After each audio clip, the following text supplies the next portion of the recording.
Civil Engineering from State University of New York, Buffalo, New York. He is a registered professional and a registered structural engineer in the state of Illinois. He was elected as a Fellow of American Society of Civil Engineering in 2005. He was elected as President of ACEC Illinois in 2008. The American Council of Engineering Companies represent over 9,000 engineers in Illinois. On a professional level, he has over 30 years of experience in various key management roles. On his last job, he served as a Vice President leading Illinois and Indiana infrastructure businesses for Jacob Engineering. Jacob Engineering is one of the world's largest engineering firm with around 70,000 employees. And I'm proud to say that he is also current president of MSI. So without wasting time, I will ask Brother Shabbir Hassan to come to the podium and take. Jazakallah khair.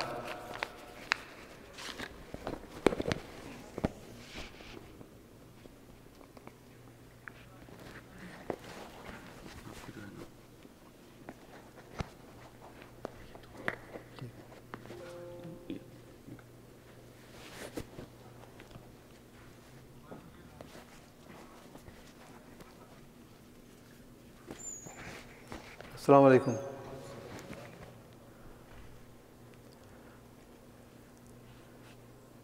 First of all, thank you for coming to this presentation. Inshallah, you'll find this very beneficial. We may have more people online, but whoever is here, please stay to the end because you can ask questions. The people online do not have that option to ask questions. The way we will do it, we will divide this into 3 portions. The first portion will be basically about resume. Can you all hear me?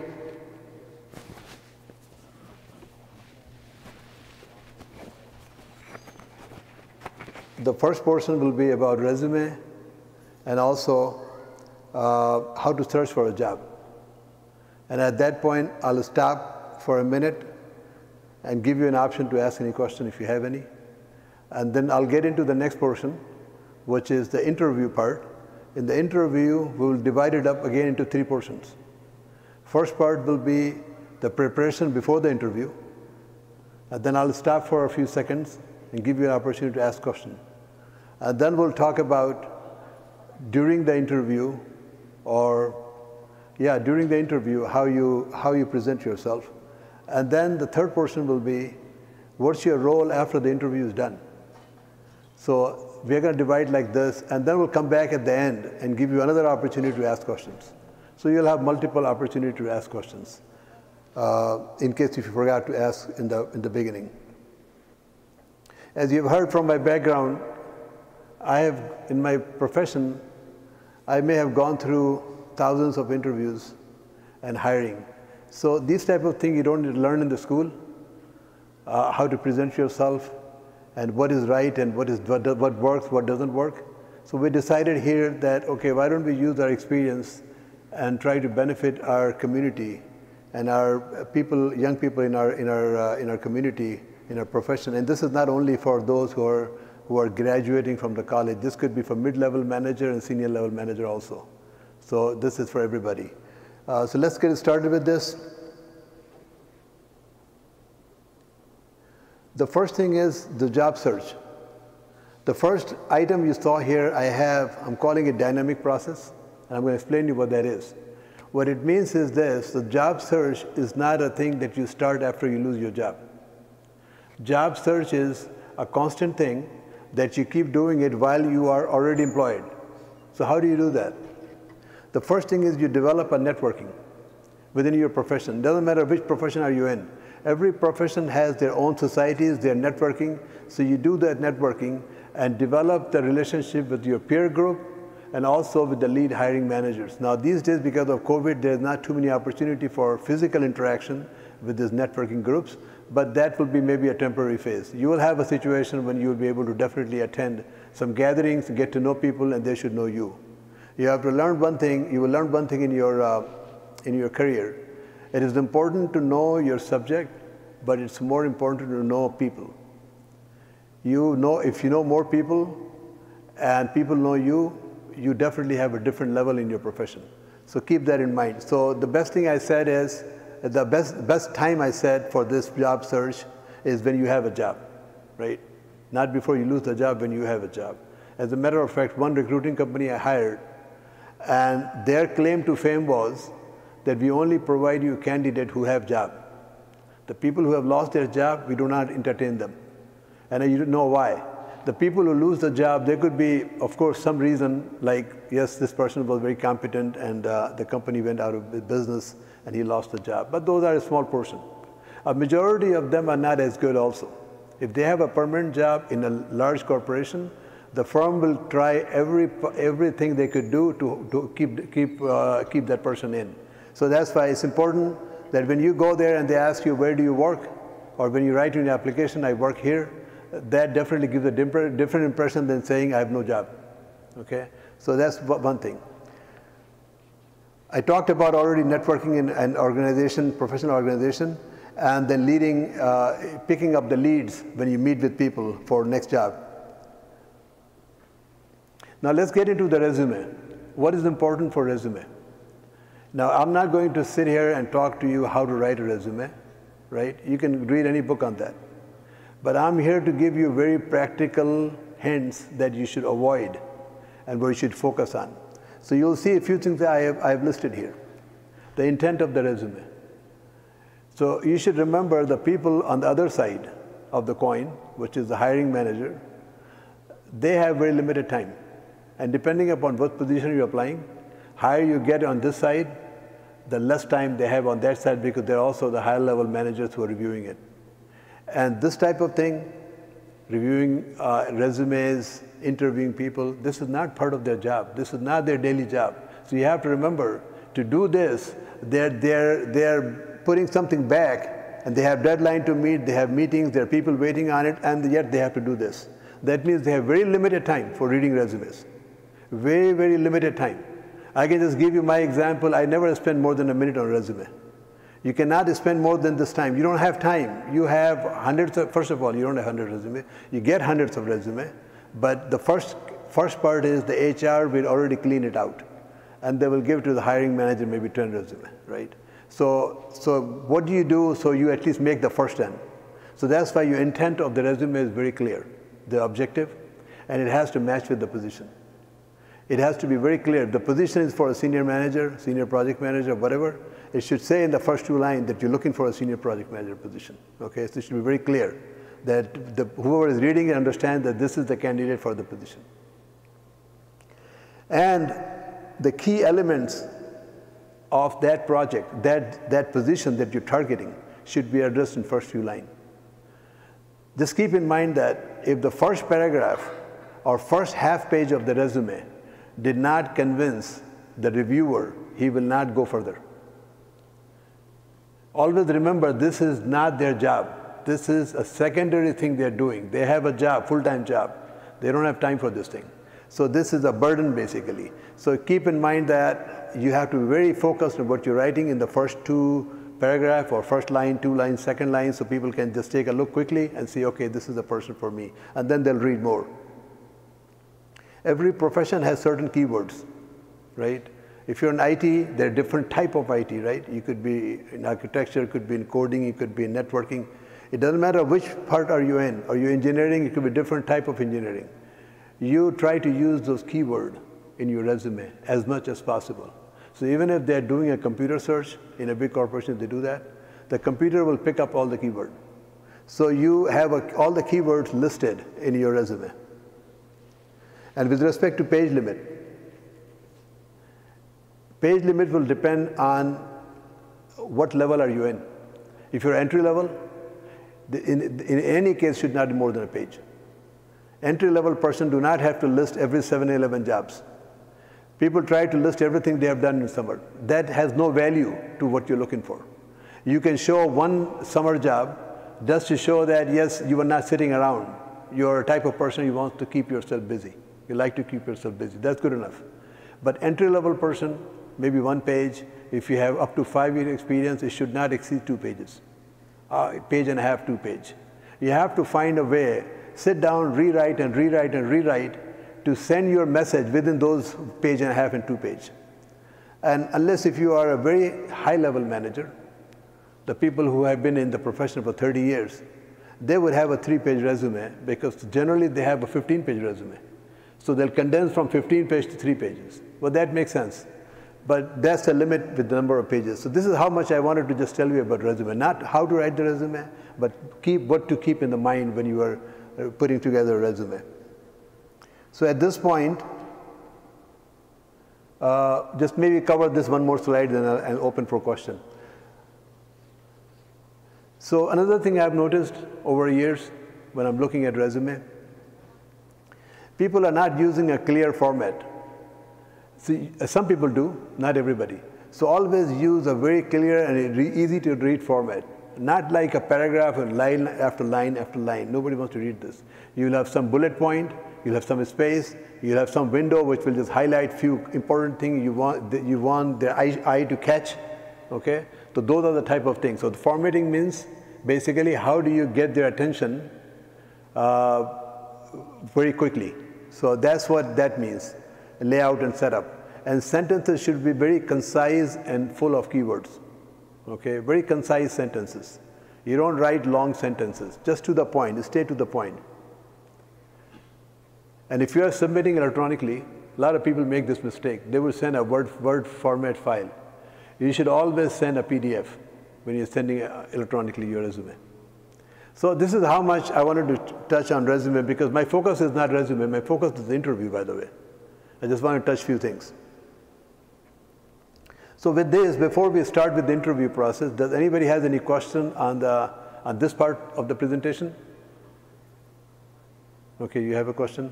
Yeah, in the beginning you mentioned that it's important to make good connections. What I have seen is in this day and age, you should have a LinkedIn profile while you're in college.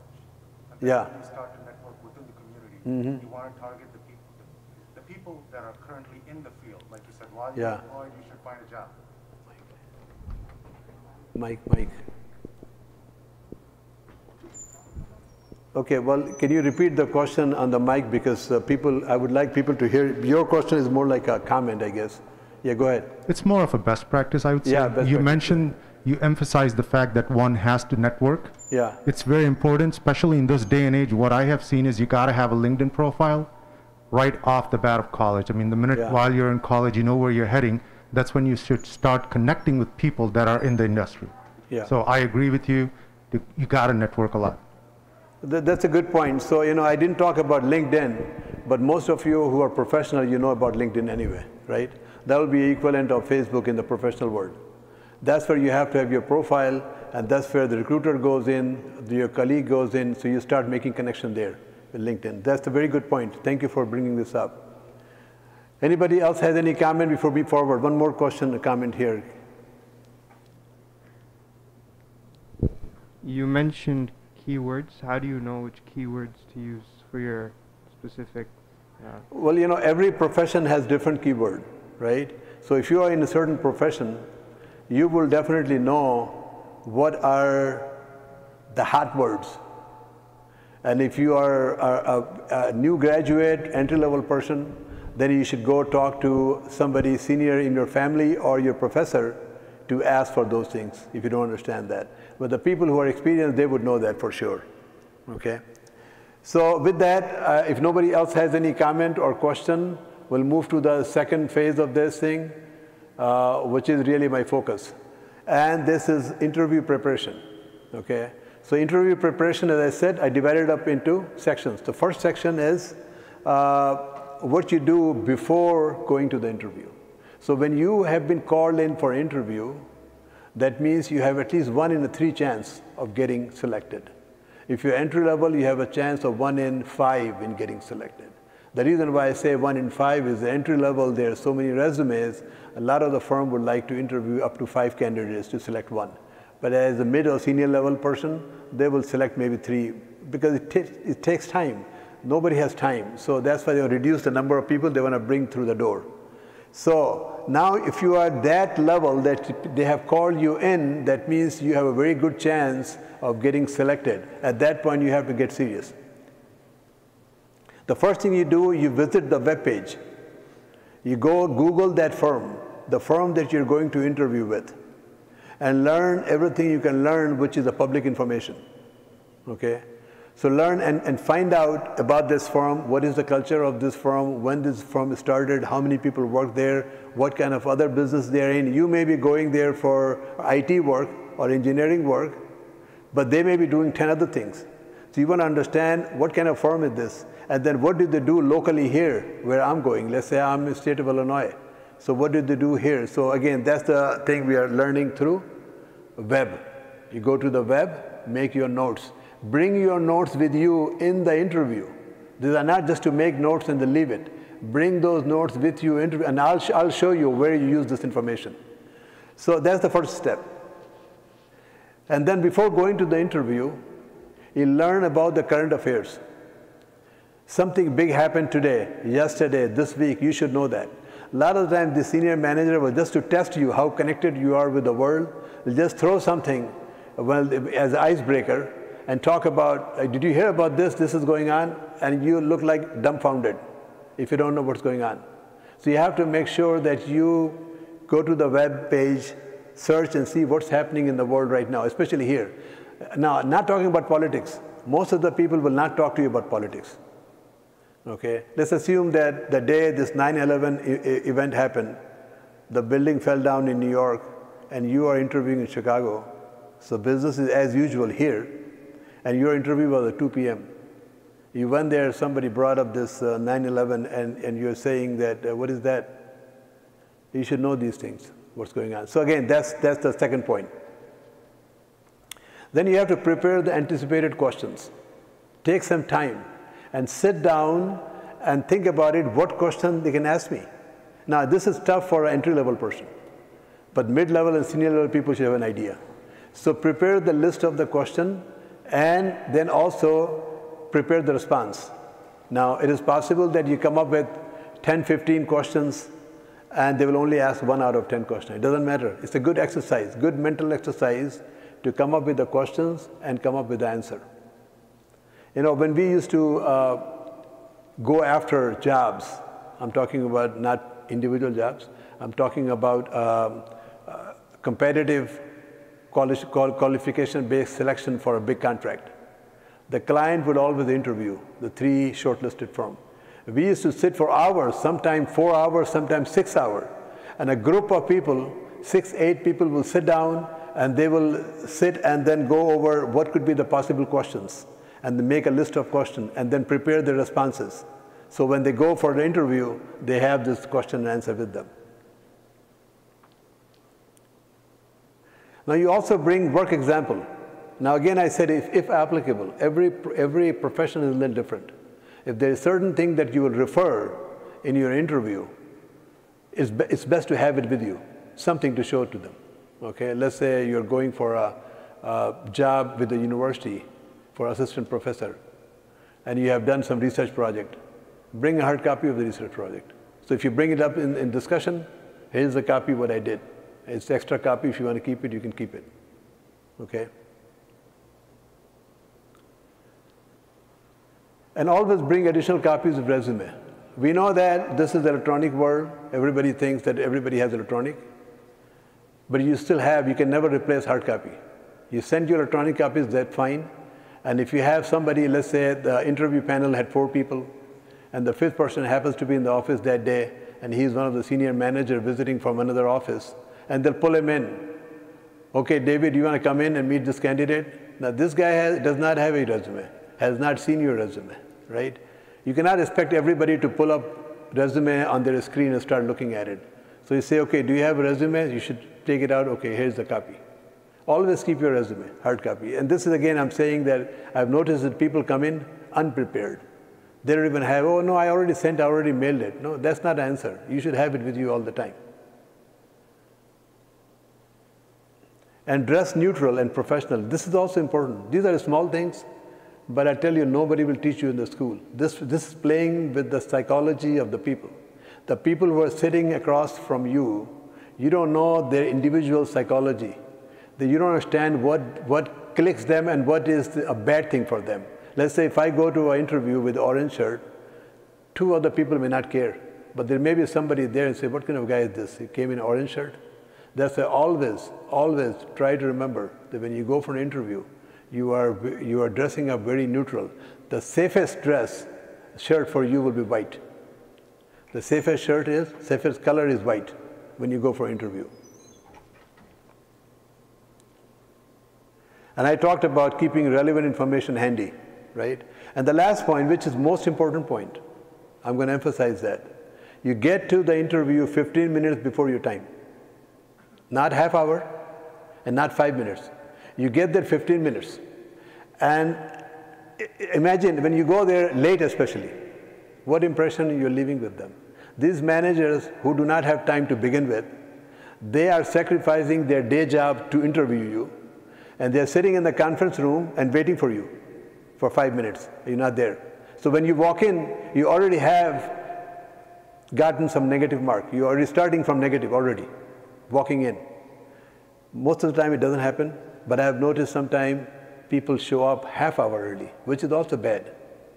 You know, these people are busy, they don't have time, and now the secretary is calling and buzzing them that your candidate is already here. So as a manager, I'm not interested in hearing this. I have other things. I'm on the phone call, conference call, and then I'm getting a message that he's already here. Don't get too early and don't get there late. Late is definitely the dead point. And I tell you, in my whole profession, which was over 30 years, anybody who was late, it's very unfortunate to say that, standing in the masjid, were basically Desi people. I've never seen a white American coming and saying, I'm late because there was traffic. Traffic is only for Desi people. So the Desi guy will come in and he'll say that, you know, I got stuck in traffic. You think people buy that? No. That's for your job, right? To look at what kind of traffic is today, how much extra time you kept. So here's my tips for that. If the distance to the place you're going to interview is 45 minutes, you keep half-hour margin, and you get there 15 minutes early. What does that mean? That means you leave home hour and a half before your interview time. If you get there early, you just walk around the building, don't go inside. Sit in the lobby. Don't sit in their office. You go in their office just 15 minutes before. Anyway, I think enough on that. Now, some of you may be thinking it's a common sense. Unfortunately, common sense is not very common. And I've seen it many times. That's why I'm repeating these things. So now we get into interview attitude. With respect to preparation, if anybody has any question? Okay. So let's go to attitude. Now, they ask you a question, you answer question, those are all later, right? Don't worry about that. There are a few things before you open your mouth. And that's what I'm focusing on here. And the very first thing is, bring a big smile on your face. And as you know, there's a hadith about that, right? This is a Muslim culture. We should always have a smile when we see somebody else. So bring a smile. Don't come with a serious face. Even if you're nervous inside, okay, why would you be nervous? Think about it. When you become nervous, here's how you think. Let's say you're going for a job, which is your ideal job. Let's say an IT professional goes for a Google job, and he got shortlisted getting interviewed with Google, and he is dying to work for Google. So when he gets there, he's already nervous if I'm going to get selected or not. So that will make you weak. Go with the confidence and always think about this. If this job is not for you, you will not get it. There's no need to be nervous. As a Muslim, we have a very strong belief, right, on the qadar. If it's not for us, it's not for us. And if it's not for us, maybe this is good for us. Only Allah knows what is best for us, right? So don't worry about these things. Go with confidence and don't be nervous. Every time your mind thinks about this, you know, what if I don't get this job? Just remind yourself, if this job is not for me, nobody can give it to me. And if this is for me, nobody can take it away from me. With this mindset, you will not be nervous. Okay, so you went there with confidence, with a smiling face. So you get up and shake hands with eye contact. So you shake hands if there are 4 people on the other side, then just go sit and quietly, walk up to each person, handshake firmly, okay? And then say, nice meeting you. nice meeting you, nice meeting you. All 4 people, however many people are standing there. And smile at every person's face, okay? And eye contact with everybody. And when you sit down, your posture should be straight. This is, again, I've seen many times people lean over like they're sitting on a sofa, they're just leaning forward. Just sit straight, just like this picture shows. Speak slow. What does that mean? That means the speed of your speech should be slow. Some people are habitually fast talker. Then you practice in front of mirror before you go to the interview. You definitely want to be natural, right? You want to be natural the way you talk. But you also have to remember that if I speak fast, they may not understand everything I'm saying. And that's the worst position, that you're saying a lot of stuff and people are not getting it. So slow down and speak slow. But while you're speaking slow, be very clear and loud. So your volume has to be loud. Very clear and loud so everybody is hearing you. And with respect to answering questions, be honest upfront in your responses. Never try to sugarcoat. Okay, if somebody asks you a question and you don't know the answer, a technical question, for example, don't try to say, yeah, I think this, no, just say, I don't know. I can learn, I can try to figure it out, but no, I don't know. At this time, I don't know. The more I don't know you say, more points you make. It's amazing, people don't understand this thing. When you try to answer every question, it becomes very clear this guy doesn't know much. Because even if he does not know, he tried to make up something and he doesn't want to stop. Just say, I don't know. There's nothing wrong about that. You know, people are smart. People understand that you are not expected to know everything. So this is before the interview started. So anybody has any questions regarding this part before we get into what happens? Yeah, can you give him the mic?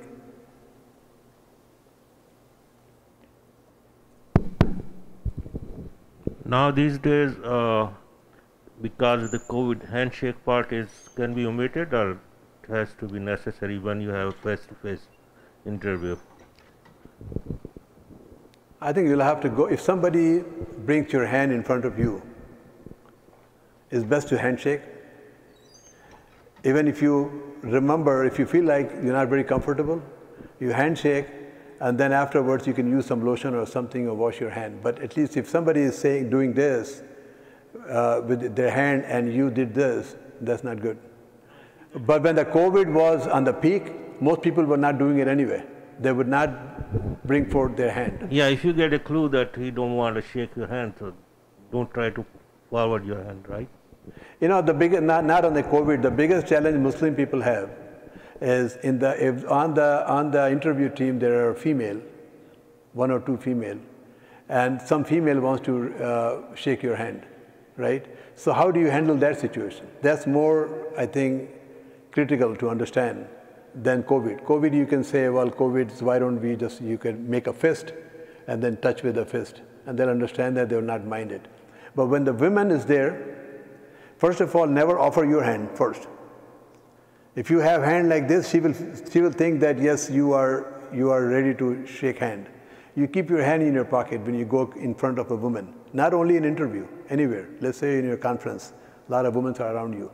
So some women, they come forward and they know you. They come and say hello to you. Immediately you put your hand in the pocket. This is what I used to do. When they see your hand in the pocket, they will not try to force you to shake hand. Most of the time this works, but I cannot guarantee it's going to always work. But anyway, we have to come up with some way. In the worst case, you can tell them that we don't shake hands with female, but it's not good to do it in the interview. It's better to give that message with your body language rather than with your word. Okay? Okay, so during interview. So here are things which are important during the interview. So first, especially if you're nervous, use some icebreaker, conventional icebreaker. Use some, they call it small talk. Talk about something else before talking about serious business. It could be weather, it could be yesterday, Cubs won the match or whatever, and those things are important, by the way. You may not be a Cubs fan, you may not be a Bulls fan, you have no interest in sports like myself. But on the day of interview, day before that, you should know who won last night and who lost last night. You should know that. Somebody will bring up, you never know. Okay, did you see the Cubs game? No, I didn't have a chance to see it, but I know they won. At least know this guy knows what's going on, right? So those kind of icebreakers, small talk may happen in the beginning, so be prepared for that. Listen very carefully and understand the question before responding. This is a very key point. A lot of people do not even understand the intent of the question. As soon as the question comes out, they start answering the question. And sometimes some people are so impatient, the interviewer question is not complete yet because he just took a pause and he wants to add his second part of the question. And the candidate started giving answer already. And I tell you, more than 50% of the time, the candidate do not understand, in most cases, intent of the question. They don't get it. And they don't try to think, okay, why is he asking for this? If somebody asks a very simple question, he's not thinking, why is he asking for this kind of question? He's not paying attention, he just started answering questions. So that's why I always try to understand the intent. And then you stop at that point and say, okay, can you repeat the question? When he repeats the same question, it gives you some more time to formulate your answer and try to figure out what he's trying to get to. See, he asked you a question and you took a long break, that doesn't look good also, right, before answering. So you can ask him to repeat the question. It gives you a little bit more time to formulate yourself. So you do one thing that and when you're responding, you respond the question and then ask him a question. Is it what you wanted to know? Did you get your answer? Okay? That shows you how responsible you are. First of all, you try to understand the question. Then you responded after thinking about it. And now you're double checking with the person that, did I answer your question? And you may have seen this a lot of time when you see the national debate between the presidents. They say that at the end. Did I answer your question? It's very important to re-emphasize that yes, you are serious and you are trying to check. Okay.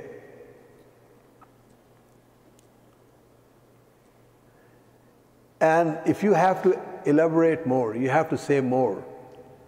First, answer the question in the first few lines, and then you can add more. Say that, okay, let me add for some more thing. I hope I answered your question, but I would like to add some more thing. And then you add some more.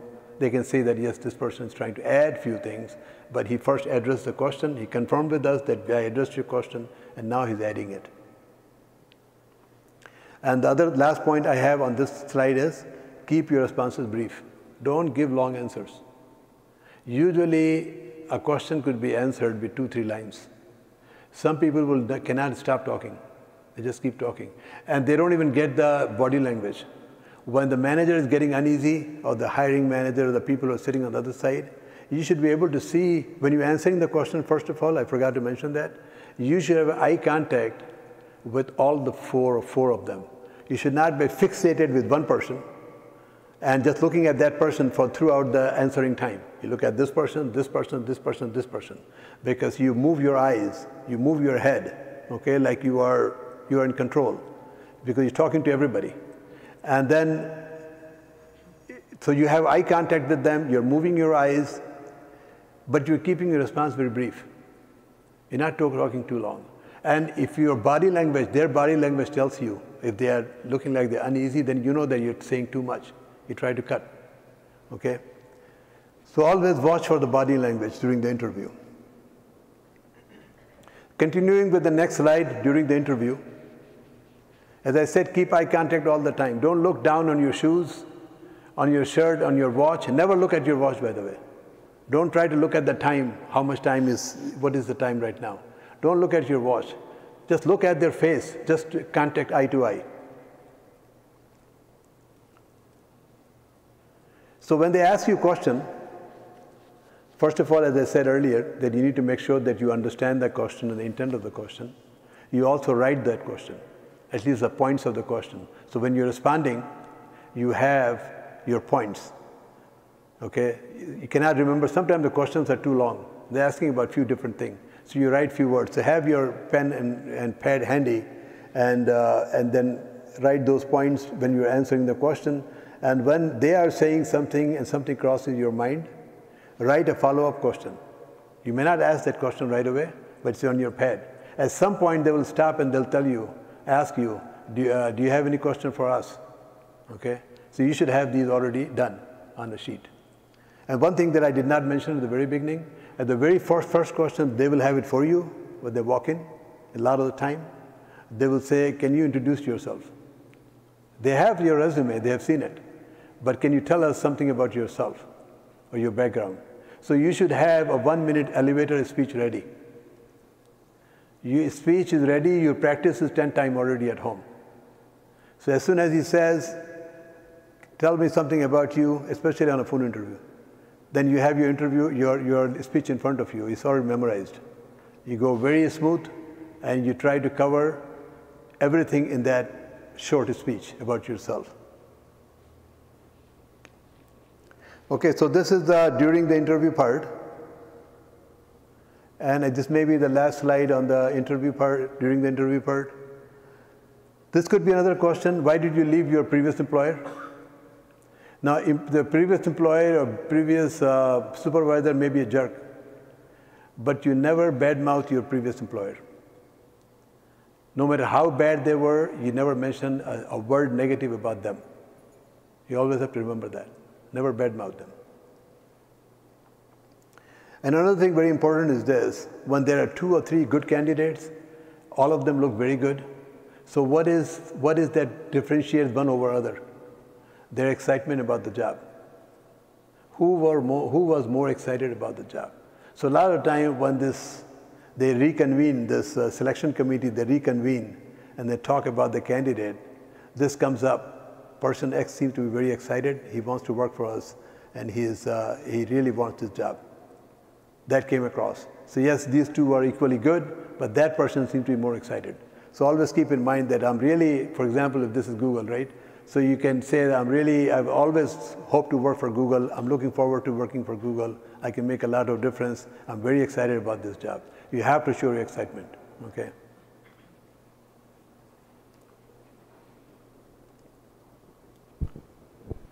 So I think I covered some of these points. For example, pause, allow time to interrupt you. Don't keep just talking. A lot of people do a lot of talking. A lot of talking. It's not your time to talk, it's their time to talk. You only answer the question they're asking you. So allow them to interrupt and pay attention to the body language. Cut your responses short if needed. I already covered that. As soon as you feel like some people are getting uneasy, you cut short. So I'm going to next go to the phone interview. But before we go to the phone interview, this was in-person interview. Anybody has any comment that anybody else can benefit from it? Nadeem, you have the... Yeah. Who has... I am Abdul. Just one question about the first one you said, tell me about yourself or tell us about yourself. So what you should include in that particular 1-minute speech, like about yourself means about your personal thing or educational thing or a professional thing, if you can just elaborate on that one. Yeah, I think it should have nothing to do with your education because education part is covered on your resume already, right? They already have it. When somebody is saying, tell me something about you, then you really focus on what I want him to know over and above what he already has. And if I have 2 children or 3 children, he's not interested in that. So I'm not going to talk about my personal life that I have 8 boys and 3 girls. What difference does it make to him? So you basically go directly that I was, for example, let me give you an example. I don't know which kind of position, depending upon the position that you are in. Let's say it's an engineering job, okay? So you can go in there directly and you say that I have been working as an engineer for many years and I have seen different type of opportunities, different things, but this opportunity has excited me. Here is my real background. You can see my resume, but I can do this, this, and this, and I have done this, this, and this. Something about yourself which is not very clear from your resume. Not that I worked at IBM and I worked, that's all in the resume, not those type of thing, right? I'm a hardworking person, I like to do, so it's elevator speech. If you go type elevator speech on Google, you will see a lot of elevator speech, Okay, they'll give you an idea. But the idea is that you write down something about yourself that you can quickly communicate in 1 minute. The reason why they say it, elevator speech, when you meet somebody in an elevator, let's say you have to go to 5th floor, and the guy said, okay, what do you do? So by the time you get to the 5th floor, you're able to give him enough information that he knows about you. Those type of things. You have any question, Kamran? You touched on the follow-up questions in the previous slide. But what I got is it is related to the questions they asked, and in your response you found out some question that you want to ask. But I have observed, I don't know if it is a good thing, you go prepared, as you said in the interview, with some question you want to ask about. That's right. Whether you're replacing someone in the team, what is the size of the team, and stuff like that. Do they come handy if you ask these questions that maybe at the end of the interview? Like, yeah, that I'll cover later. Okay. But definitely you want to have some question ready, but the question should not put them in an uneasy spot also. Don't add direct question. So you have one more comment or question? Yeah. Do you have like a slides coming for how to negotiate the salary and benefits? No, I don't talk about salary and benefit because one thing I know for sure. In most cases, you never have to negotiate a salary, right? Because if you're applying for a job, certain position, in that certain position there is a certain salary range. And now the state of Illinois and some other states have made it illegal for them to even ask you what were you making in the previous job, right? Before that used to be a base that they'll say, okay, what was your previous salary? In the application they'll ask you. So if you're already making 100,000, they know that they have to offer you more than 100,000. If you're making 150, it will be more than 150. But that has now become illegal. So they cannot ask that question. So now the question is, they don't know what your salary is. So how would they determine your salary? Let's say I'm giving an example of an engineer because this is the profession I come from. They'll look at, okay, this engineer is 10-year experience, this kind of position he is applying for, and then look at their own in-house staff, how much are we paying this level person in-house? Because they want to keep a balance. They will not like to hire you way above their in-house staff or way lower, because pretty soon you'll find out what others are making and then you'll come back for more raise and you'll not be happy. So even if you don't ask for salary, they will start with the reasonable salary they think it is. Now, when you negotiate it after they offer you, not in the interview. And that also, if you have that kind of position, if this is a very special skill job that they cannot find anybody, then definitely you have a position of strength, and you can talk about salary and negotiate that later.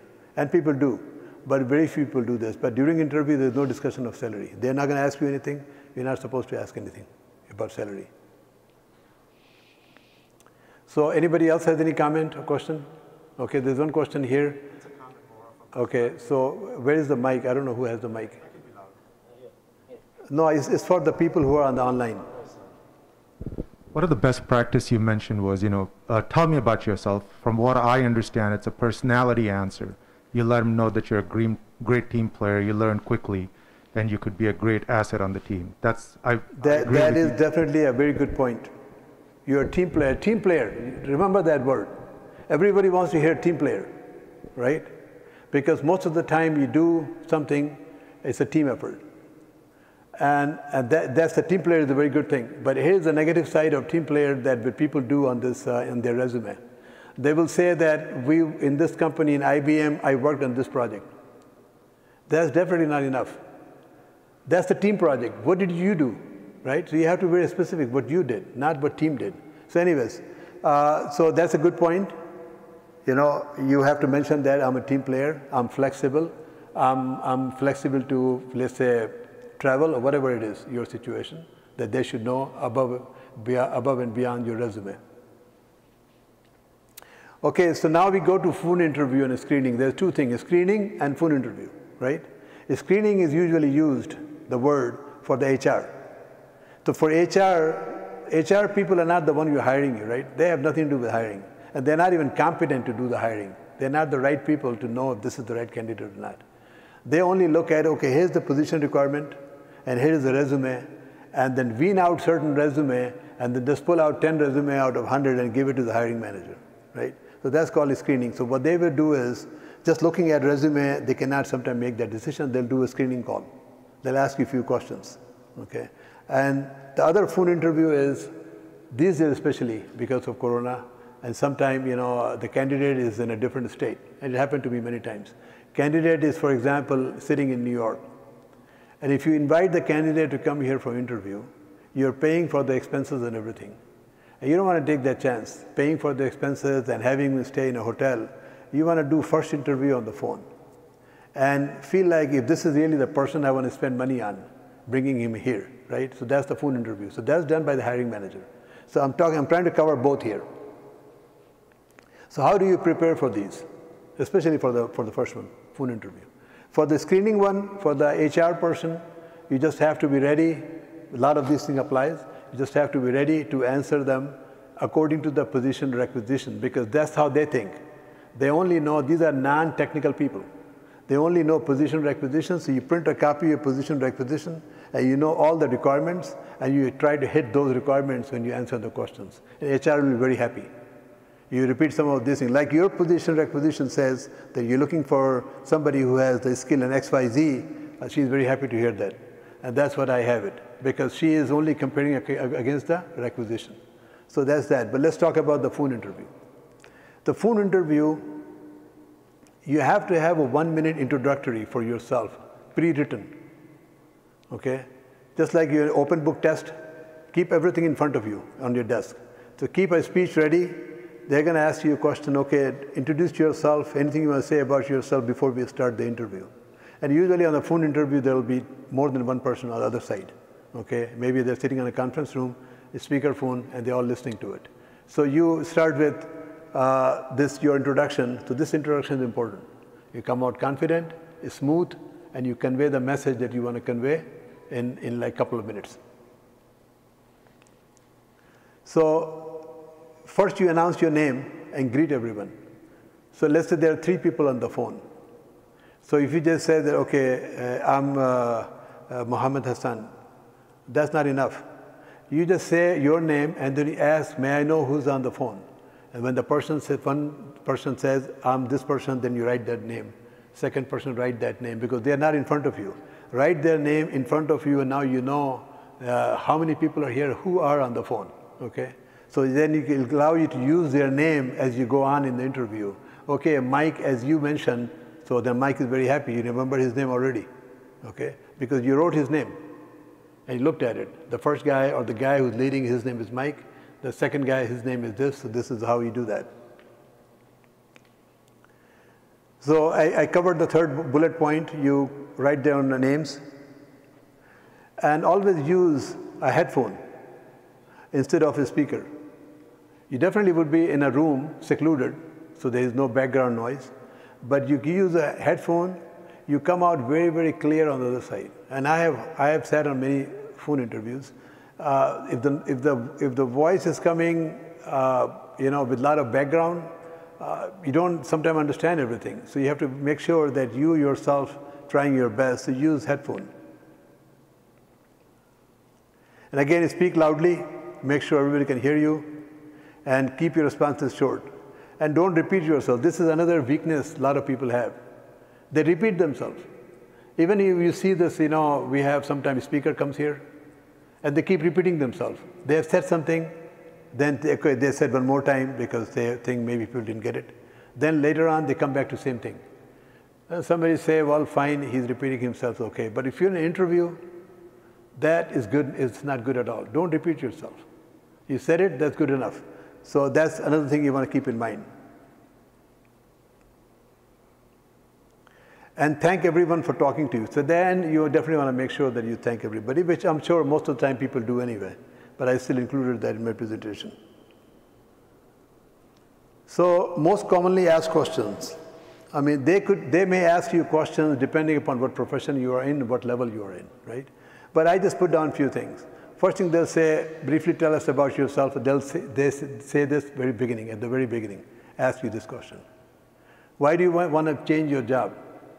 Okay, if you're already employed. If you're unemployed, as I said, that's a very bad position to be in. But you're employed and you're looking for a job. So why do you want to change your job? You have to have a good story.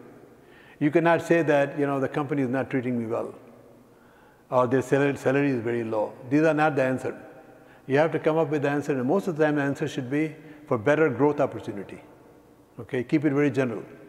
For better growth opportunity, I'm trying to change my job. Okay, and then they may see, okay, where do you see, and these are the questions asked usually by the manager, for the manager. They say, I'm targeting somebody that I'm hiring him at this position, my intent is in 5 years, I'm going to promote him to manage a section, and he'll have, let's say, 15 people reporting to him. So my question to him will be, where do you see yourself 5 years from now? So you want to see if this person aligned with what you're looking for. Does he have any desire to go up in the management track, or he just wants to stay what he's doing? And sometimes people ask this question, that do you want to stay technical, or you like more management side? Every time, any profession, you have to at some point decide. Even IT people, a lot of people, IT people in our community, they are technical people, right? But those IT firms are run by managers and senior managers and vice president. And maybe at some point they were IT, but they're no longer IT. Okay, you cannot put them on a computer and say, do the job. They cannot do the job, but they can run a company doing IT, right? So you want to transition sometime, and most of you would have, at some point in your profession, that decision to make, okay? I had to make that decision very early in my profession. You have to make a decision at some point. Do I leave my day-to-day technical work and move into the management side?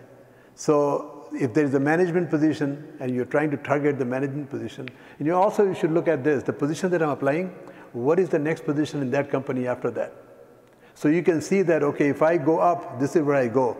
And this is how you answer this question. Where do you see yourself 5 years from now? Or 10 years from now? So what is your short-term and long-term plan?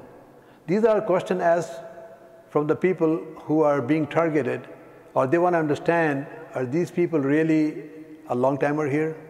They have a desire to go up on the ladder, or they are just 9 to 5 and go home? Why did you leave your previous job? I think it's a similar question than the second bullet point. Why do you want to change your job? The next one is basically if the person do not have a job. So why did you leave? And if you have been laid off, and never lie. One thing you have to remember, there is something called background check. And I don't know how many of you understand this, what background check means.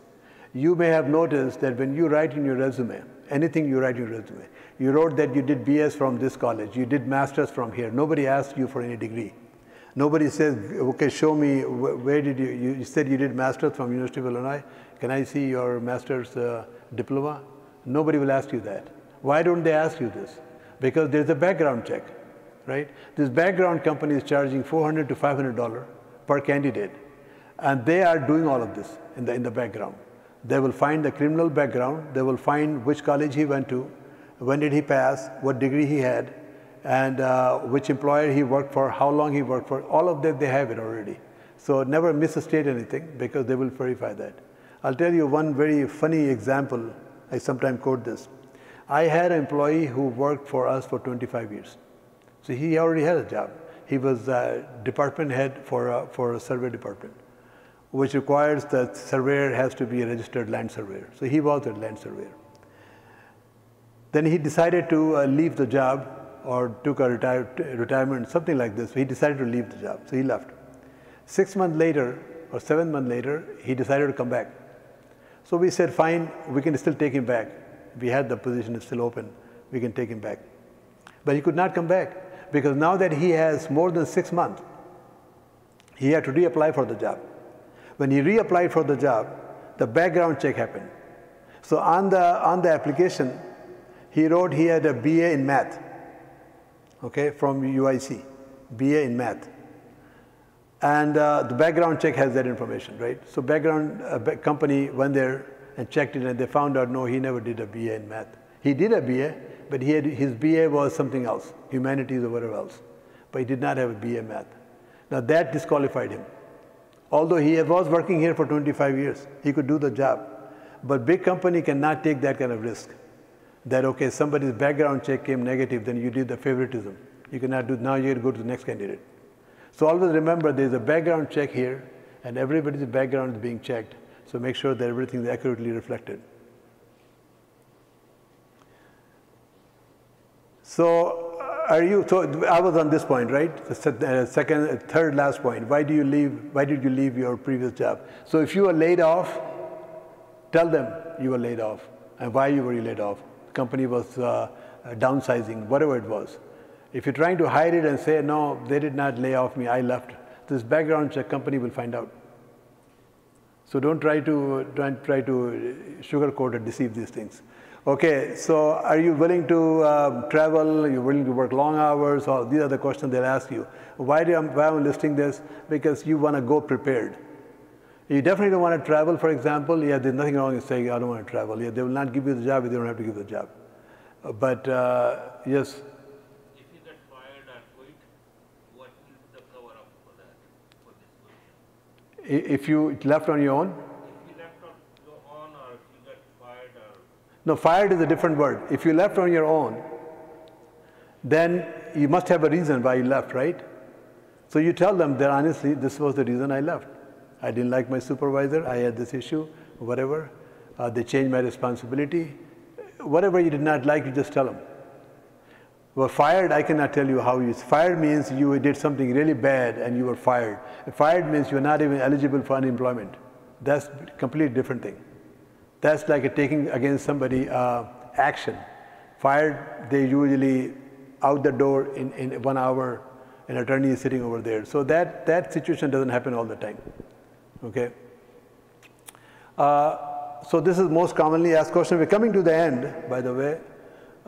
So you should have some question also, right, to ask them. Again, those will depend on your profession, on your level also. You're interviewing for a vice president or interviewing for an entry-level job. It cannot be the same question. It's very hard for me to write all of this. I just gave some general background. So this will vary type and level. The general question you can think about is, what is the company's culture? You can ask them, okay, what is the company culture, your company's culture?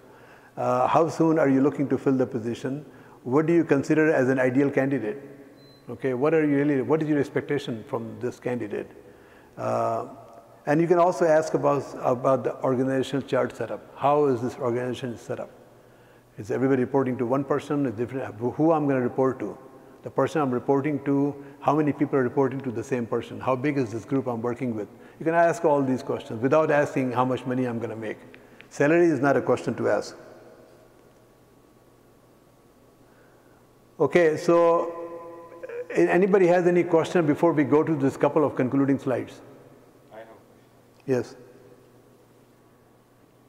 So you said that, about the phone interview, that whenever you are doing a phone interview, you should write down the names and identify the person who is leading everything. But in IT, most of the time you do a live chat with them. You see, in the on a Zoom video conference, yeah, Zoom video. Whenever you are writing something or looking at the papers, it reflects, negative, because they think that you are looking at the paper and reading something or telling something from the paper, not from your own experience. So how do you want the people to deal with that situation? So I told you, even in-person interview, it's okay to write. There's looking at you writing, a responsible person, you want to write everything. It's okay to write. And if you're writing, somebody introducing themselves, you're writing their name, they can see you on the screen that you're writing names. So there's nothing wrong with that, right? And when you're asking the question, you can say, well, was this question from Mike? But there's nothing wrong with that, right? But if you have an elevator speech and you're doing that by reading it, that will not look good on a Zoom call. That means you will have to memorize that speech. You definitely have to write one, right? That's the starting point. You have to write one. You have to have one. And you memorize doesn't mean that you memorize every word of it. Every time you read it, next time when you say it, it will come out a little different. It doesn't matter as long as message is conveyed. So yes, in that case, you will have to internalize that message so you can give it without looking at it. Any other question here before we move? Yeah, there's one more question here.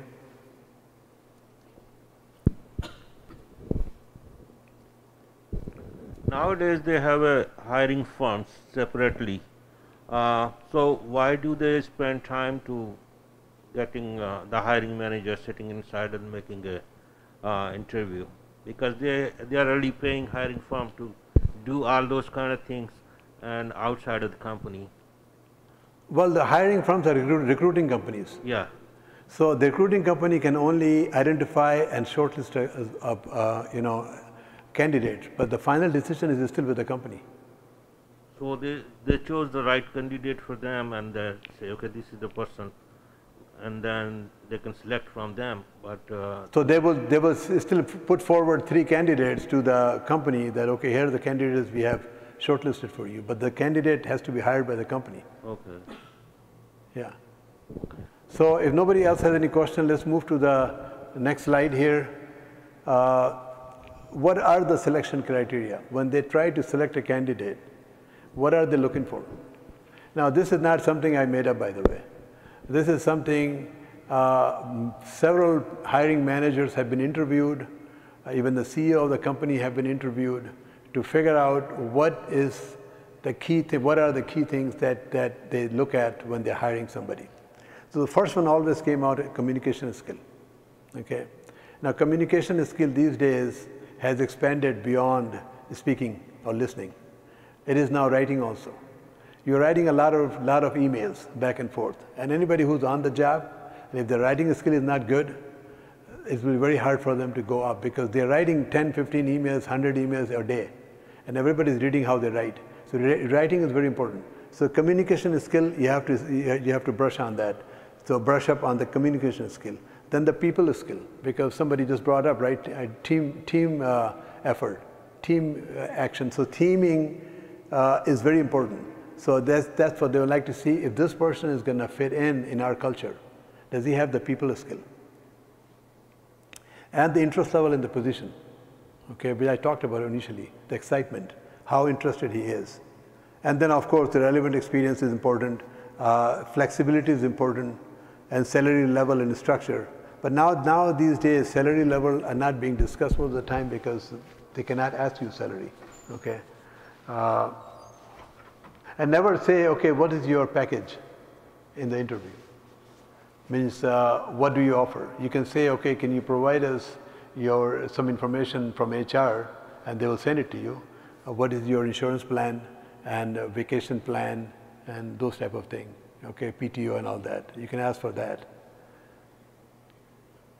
But the package doesn't mean that, okay, do you guys give bonus or do not give, don't get into these things. Those are the things of later when you're already selected. So, and also they look at the loyalty and change in employee. If somebody is changing job every year, that person definitely do not have a good chance as opposed to somebody who stays at one place long time. So what do you do after the interview is done? So here are a few things you want to note for yourself. Now interview is done, everything is done, right? So first thing is, of course, you send a thank you note or email to interview team as a group. A lot of people make this mistake. So they had 4 contacts. They're sending this person an email separately, this person an email separately, this person is getting email separately, and this person is getting. The first person who got the email forwarded to the second person, third person, fourth person. He thought that he's the only one who got it. Second person got email, now he's forwarding it. Then they feel like, what kind of guy is this? Why couldn't he respond to everybody together? So always address everybody together. There are 4 people in the interview, all 4 of them getting 1 email from you. And the email that you're writing, read it 3 times. If this email has grammatical mistake, this email, your sentence structure is poorly structured, you already, going in the negative direction. So make sure that you read your email, and when you go into study powerful writing, you will find that less you write, more powerful it is. Less word. If the sentence has 15 words, and you read it twice and say, can I take out 3, 4 words to still convey the same message? Smaller the sentence gets, more powerful it gets. Okay? So make it a powerful statement of 3 line, 4 line. Don't write a half-page story, okay? When you write back to them. Okay, so send them the follow-up information if asked. Sometimes they ask you, okay, can you provide us reference, this, that? So you make sure you send it to them. And reconfirm your interest in working for them. So you make sure one more time you remind them, I'm very much interested in that position, looking forward to hearing from you. And you always contact your reference and give them heads up. So if you use 3 contacts from your previous employers or wherever those people are, that they're going to be your reference, you call them ahead of time, tell them, expect a phone call from such and such company. I've given you a reference, okay? So that basically takes you to the last slide. And I'm giving you one more chance to ask questions, so it's almost 1 hour. And I didn't want to go any further than an hour, but anybody has any other question? Yes. Walaikum salam. The last thing you mentioned about giving them context for reference. So when you're at the job already, and if you're applying for something, how do you do that situation? Like what reference do you give it from the current job you have, or how does that work? No, current job you never give reference. They all understand that you already have a job. So your references will be from somebody outside your current employer. And they will never contact your employer to verify anything. If you are already employed, they will have this professional ethics that they're not going to contact anybody. You can still mention to them that please don't contact my employer, but they will not contact it. They know that you're looking for a job and it will be completely kept confidential. Yeah. And then when you give the reference, do you provide the contact and email? But would that email be their work email or personal? How does that work? As I said, you have to call the references ahead of time. You have to tell them, okay, I'm going for this job, I'm going to be using you for a reference. He will be the one who tell you, give my personal address, or personal email address, or office address, or you don't give me my cell number, just give them ask that person, whoever is your reference, when you prepare your reference list, before you go to the interview. Okay, Jazak. Yeah. Last chance, any other question before we hang up here? Yeah, one more question and then we'll just stop here. So what is the screening done by the HR based upon? Screening by the HR? Yeah. That's all based on the requisition. And the requisition, if you don't understand requisition, is what they post on their position posting. They post their position on their web page or wherever. That's their requirement. This is the position, this is what we require, these are the experience needed, and education requirements. So that is what HR compares your resume to, or your screening questions to. So you always keep requisition in front of you, and that's how you answer. I think, thank you very much for everybody for attending. We have some snacks and tea. Yes, please. On the right side, we have chai and some snacks, inshallah. So while we are going out, inshallah, just pick one. Jazakallah khair. Jazakallah khair. Jazakallah Shabbir bhai for taking time and explaining us in detail. May Allah reward you. Jazakallah.